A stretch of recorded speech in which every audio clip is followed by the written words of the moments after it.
विधायक वो होगा जो नवीनगर के लिए काम करेगा, जो रोज़गार के लिए युवाओं की बात करेगा, जो एनटीपीसी में नवीनगर के युवाओं को 70% रोज़गार देने का बात करेगा।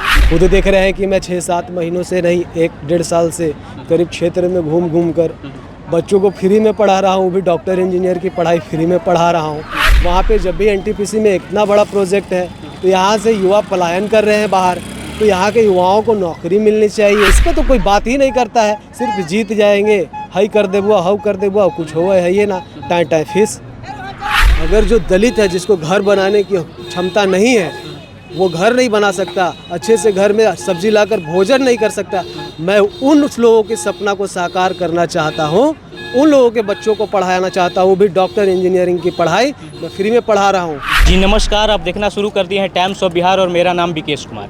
अभी हमारी मौजूदगी नवीनगर में है और नवीनगर में एनडीए कार्यकर्ता सम्मेलन था, जिसमें आज उपस्थित हैं जाने माने चर्चित चेहरे, युवा दिलों के धड़कन रणधीर कुमार सिंह। तो आइए इनसे सीधे जुड़ते हैं और बात करने की कोशिश करते हैं। सबसे पहले टाइम्स ऑफ बिहार में स्वागत है सर। जी बहुत बहुत धन्यवाद आपका।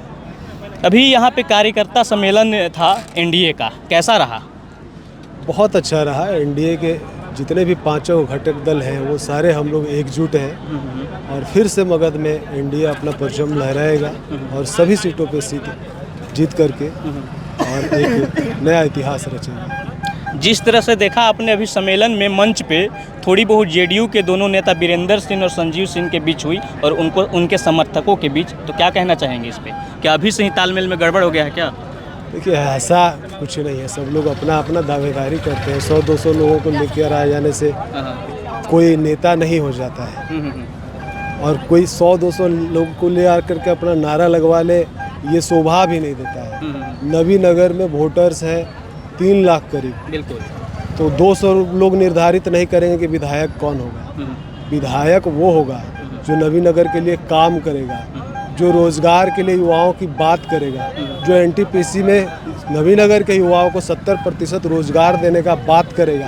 तो ये सब मुद्दा में ये लोग सब सारे के सारे अगल बगल में रहते हैं, चुप हो जाते हैं और बाकी बात फिर सिर्फ राजनीतिक चमकाने में टिकट मिल जाए तो ये वो इस तरह से ये फालतू की बातें हैं। मिलजुल कर एनडीए को मजबूत करना चाहिए और काम करना चाहिए। एनडीए का जो भी प्रत्याशी आए उनके लिए वोट करने के लिए अपील लोगों से करना चाहिए। अगर आप जनता में काम करेंगे तो जनता खुद मांग करेगी कि नवीनगर का विधायक कैसा हो, तो इस पे काम करें। क्या लगता है आपको नवीनगर विधानसभा से कौन सी पार्टी की उम्मीदवार यहाँ पे तय है? कौन सी पार्टी की, आखिर जेडीयू की या बीजेपी की, या आप जिस पार्टी से हैं? देखिए यहाँ पे पूरे बिहार की मैं बात करूँ, 5 घटक दल हैं एनडीए में। बीजेपी है मुख्य भूमिका में, जदयू है, राष्ट्रीय लोक मोर्चा है, हम है, तो ये सारी पार्टियां, लोजपा है, तो ये सारी पार्टियां जो है आज एनडीए में है। और इसके जो मुख्य नेता हैं, जो राष्ट्रीय अध्यक्ष हैं, वो अधिकृत है कि कौन सी पार्टी को कहाँ टिकट मिलेगा। अभी तो कोई चर्चा भी नहीं हुआ है, न बैठक हुआ है, न पार्टी का कि कहाँ से कितने सीट पे कौन लड़ेंगे ये भी तय नहीं हुआ है। तो कैसे कहेंगे किसी को कि कौन सी पार्टी लड़ेगी? आपकी तैयारियाँ कैसी है? विधानसभा में आपकी तैयारियाँ कैसी है? मेरी तैयारियां अब मैं क्या करूं, वो तो जनता कहेगा। आप खुद देख रहे हैं कि मैं 6-7 महीनों से नहीं 1-1.5 साल से करीब क्षेत्र में घूम घूम कर बच्चों को फ्री में पढ़ा रहा हूं, भी डॉक्टर इंजीनियर की पढ़ाई फ्री में पढ़ा रहा हूं। आप सभी देख रहे हैं, न्यूज़ अखबारों में भी छप रहा है। मैं हर बार कह रहा हूं कि बार बार वहाँ पे जब भी एनटीपीसी में इतना बड़ा प्रोजेक्ट है तो यहाँ से युवा पलायन कर रहे हैं बाहर, तो यहाँ के युवाओं को नौकरी मिलनी चाहिए। एनटीपीसी में 70% तो कम से कम होनी चाहिए।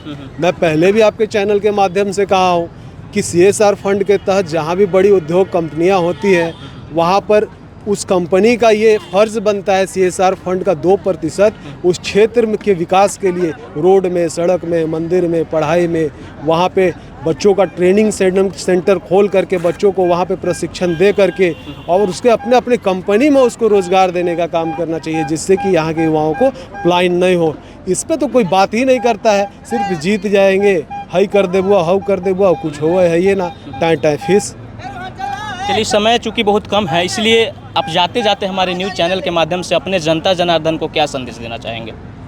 देखिए, मैं रणधीर कुमार सिंह आप सभी नवीनगर के जनता जनार्दन को तहे दिल से प्रणाम, हार्दिक अभिनंदन करता हूँ। आप उसी कैंडिडेट को चुने जो आपके हक की बात करे, जो आपके बच्चों की पढ़ाई की बात करे।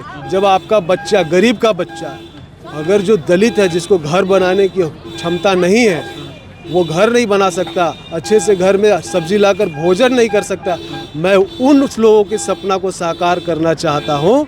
उन लोगों के बच्चों को पढ़ाना चाहता हूँ। वो भी डॉक्टर इंजीनियरिंग की पढ़ाई मैं फ्री में पढ़ा रहा हूँ। औरंगाबाद से 500 बच्चों को फ्री में पढ़ा रहा हूँ और उसका एक एक रिकॉर्ड है। कोई भी नेता अगर मांगना चाहे, कोई अगर सरकार भी मांगना चाहे, तो वो मेरे पास रिकॉर्ड तय करके रखा हुआ है।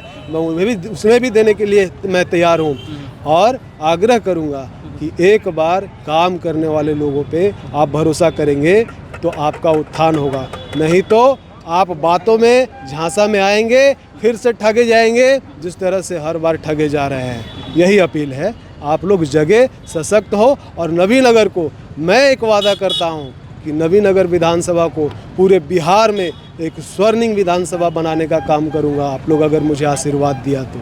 चलिए, टाइम्स ऑफ बिहार में जुड़ने के लिए आपका बहुत बहुत धन्यवाद। जी, बहुत बहुत धन्यवाद। तो जैसा कि देखा आपने, अभी हमारे साथ उपस्थित हैं जाने माने युवा भावी प्रत्याशी नवीनगर विधानसभा के रणधीर कुमार सिंह। इन्होंने अपनी बातों को हमारे न्यूज़ चैनल के माध्यम से रखा। अब आप क्या सोचते हैं इनके बारे में, आपकी क्या राय है, सारी बातों को आप कमेंट बॉक्स में जाएं और अपनी राय को ज़रूर दें। अगर इसी तरह का वीडियो देखना चाहते हैं तो बने रहें हमारे साथ। मिलते हैं किसी अगले वीडियो में, तब तक के लिए धन्यवाद।